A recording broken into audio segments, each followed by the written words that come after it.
समस्त आंगनबाड़ी कार्यकर्ताओं को एक बार फिर से मेरा नमस्कार। स्वागत है आपके अपने चैनल नॉलेज ऑफिशियल पे।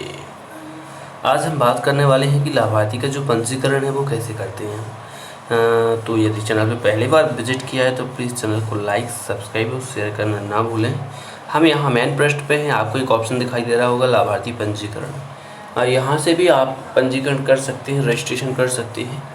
इसके अलावा आप बेनिफिशियरी में लाभार्थी में जाके भी कर सकते हैं। और याद रखना, आज के वीडियो में ये भी डिस्कस करेंगे कि क्लाउड क्या है ना।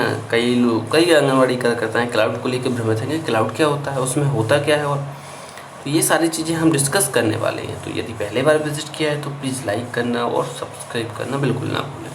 तो हम लाभार्थी पंजीकरण के ऑप्शन पर क्लिक करेंगे। यहाँ क्लिक करेंगे तो हमें कैटेगरी चूज़ करने का ऑप्शन आएगा, गर्भवती, धात्री, बच्चे या 0 से 6 महीने, 6 माह से 3 साल और 3 साल से 6 साल वाले। एक चीज़ हमेशा ध्यान रखना, शुरुआत में यदि गर्भवती महिला का पंजीयन हो जाता है तो इसी महिला को हम बदलते हैं धात्री में, तो धात्री यहाँ हो जाएगी और इसका बच्चा यहाँ हो जाएगा। अगर आप ऐसा नहीं कर पाए, गर्भवती में पंजीयन नहीं हुआ आपका, तो आपको फिर नया रजिस्ट्रेशन करना पड़ेगा, इस बच्चे का भी और धात्री का भी। लेकिन धात्री महिला दर्ज है तो नया रजिस्ट्रेशन नहीं करना, ये बात समझनी पड़ेगी आपको। कई कार्यकर्ता है क्या करते हैं, गर्भवती में पंजीयन होता है वो डायरेक्ट धात्री में पंजीयन करने लगते हैं, तो ऐसे थोड़ी पंजीयन हो पाएगा। तो यहाँ गर्भवती महिला के ऑप्शन पे हमें क्लिक करना होगा। जैसे ही हमने इस पर क्लिक किया, इस प्रकार का हमें फीस दिखाई देता है।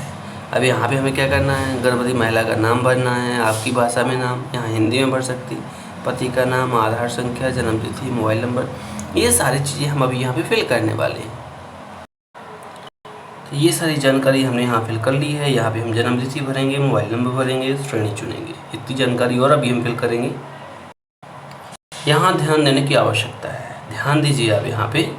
आप यहाँ देख पा रहे हैं, यहाँ पे आपको ऑप्शन दिए गए हैं, क्या यह आपकी पहली गर्भावस्था है या पहले गर्भपात हुआ है। ये सारी जानकारी आपको बिल्कुल सही भरनी होगी। कह सकते हैं कि अगर पहली है तब तो आप यहाँ पे क्लिक करो, अगर दूसरी है तो आप नहीं पे क्लिक करो।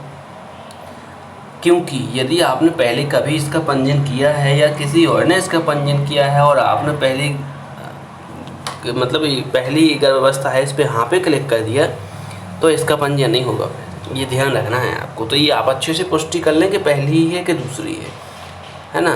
तो आप यहाँ पहली है तो हाँ पे क्लिक करें, और नहीं है पहली, दूसरी है तो नहीं पे क्लिक करें। तो हम यहाँ नहीं पे क्लिक करेंगे। ये हमने नहीं पे इसलिए क्लिक किया क्योंकि इस महिला की दूसरी गर्भावस्था है, जिसकी पहली होगी उसमें आपको यहाँ हाँ पे क्लिक करना होगा।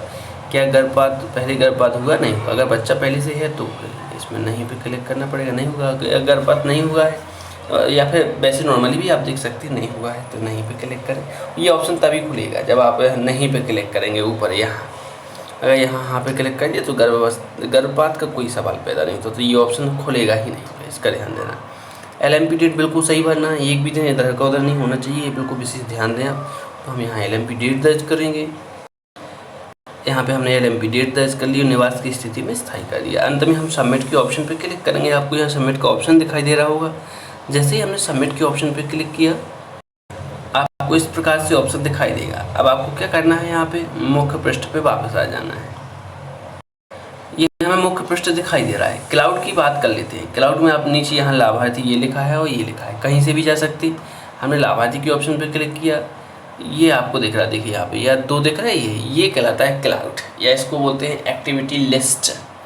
इसका थोड़ा सा विशेष ध्यान देना है आपको। आपने इस पर क्लिक किया, आप नंबर पे क्लिक कर दो इस पर ना, तो यहाँ पे जो आपने रजिस्ट्रेशन किया है या जो आपकी पेंडेंसी वो सब यहाँ दिखाई देती है।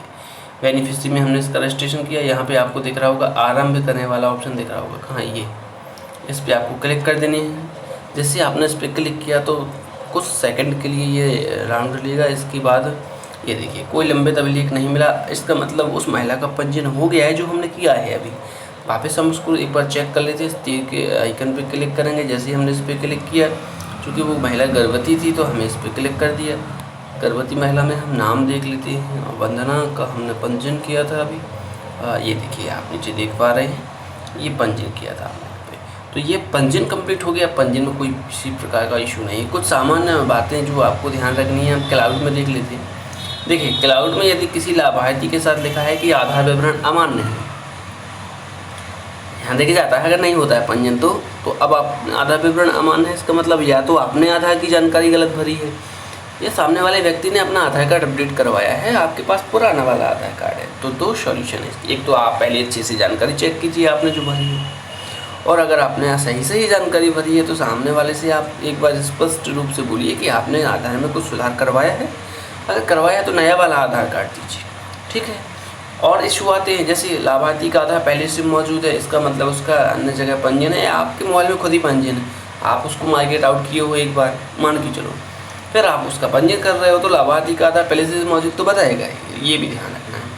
और एक मोबाइल नंबर केवल 5 लाभार्थियों के लिए ही उपयोग किया जा सकता है, ये भी ध्यान रखना है। कभी कभार इशू ये भी आ जाता है कि आपके द्वारा जो मोबाइल नंबर यूज़ किया गया है वो 5 लोगों के साथ पहले ही यूज़ किया जा चुका है, तो ये भी थोड़ा सा ध्यान रखना है। ये इशू 2-3-4 होते हैं इसमें, इसका आपको जानकारी होनी चाहिए इसकी।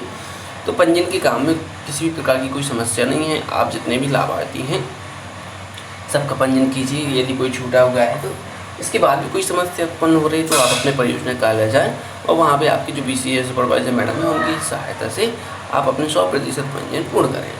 तो वीडियो के अंत तक बने रहने के लिए आपका बहुत बहुत धन्यवाद।